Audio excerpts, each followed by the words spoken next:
Hey everybody, how's it going? We're out here now today here on the XR, just taking a little ride. Decided I'm not gonna go into work until about noon today. So, what better thing than to go for a float. So, come along for the journey. We're gonna talk about my main gripe, the thing I hate the most about the XR, especially compared to the Pint. So, come along and let's go.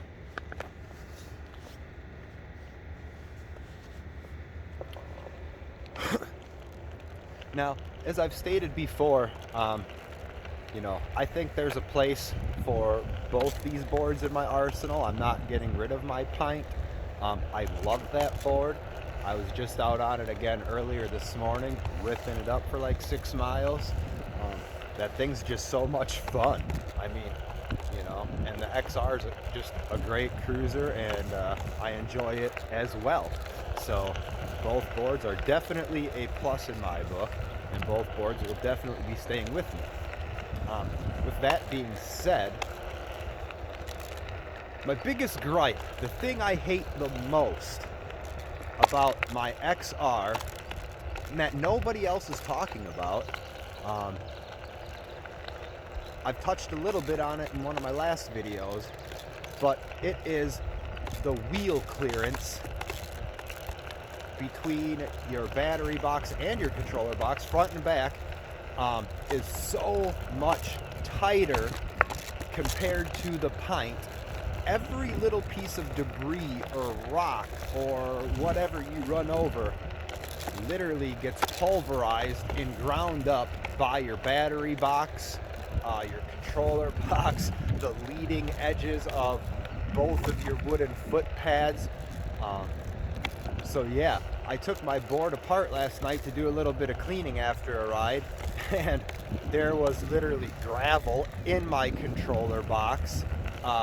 Both the front edges of each one of my foot pads was being ground away and chipping off.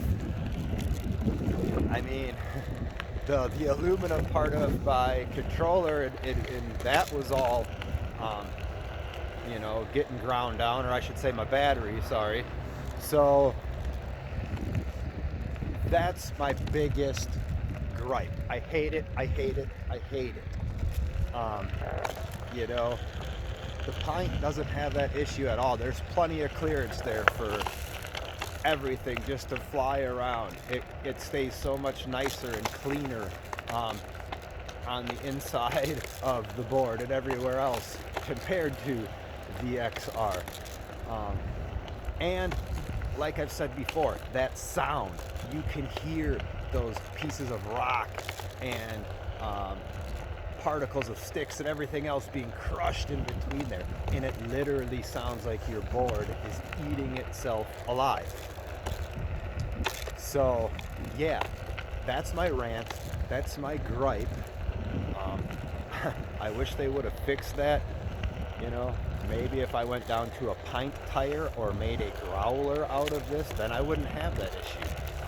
I don't know, people with the growlers or a Pint tire on their XR, drop a comment below and let me know. Is that the answer or what? Because it really does drive me nuts. I like to keep a clean board.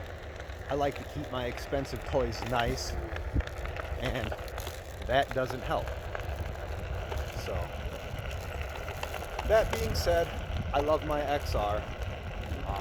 I put over 20 miles on just yesterday on this thing, riding around. I was out until like 11 o'clock at night, just doing loops on the trails.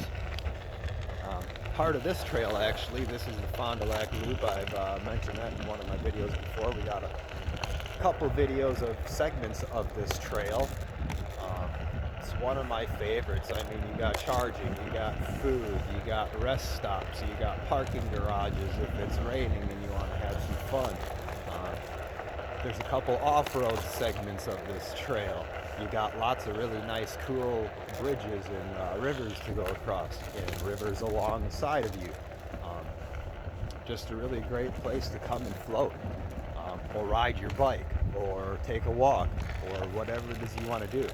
But get out and do something. I mean, especially with, you know, how the way things have been. There's nothing better than being out in this fresh air and just enjoying nature and enjoying the sounds and the sights. And you see so much more when you're just going around outside of a car than you ever would if you're just driving somewhere. It's all about the experience. So get out there, have fun, and enjoy it. Which I'm gonna go do. I'm about to go really rip it up. So until a little later, catch you on the flip side, guys.